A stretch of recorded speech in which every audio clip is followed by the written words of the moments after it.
আষাঢ় মাস যেই না পড়েছে ইলশে গুঁড়ি শুরু হয়ে গেছে, সেই জন্য বাজারে ইলিশ মাছ এসেছে, ইলিশ মাছ এসেও গেছে, রান্নাও হয়ে গেছে। এই যে আমার কর্তার ভাত, আর এই যে একটা ইলিশ মাছ ভাজা দিলাম, একটা আলু ভাতে দিলাম।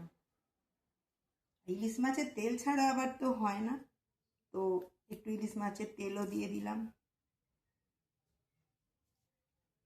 এখানটা একটুখানি ভাগ করে দিই, নাহলে আবার অসুবিধা আছে। করেছি, তোমার ভাজা খেতে খুব ভালো লাগে। আর এই হচ্ছে আমাদের ইলিশ মাছের ঝাল, হাত দিয়ে করে দেখাবো না।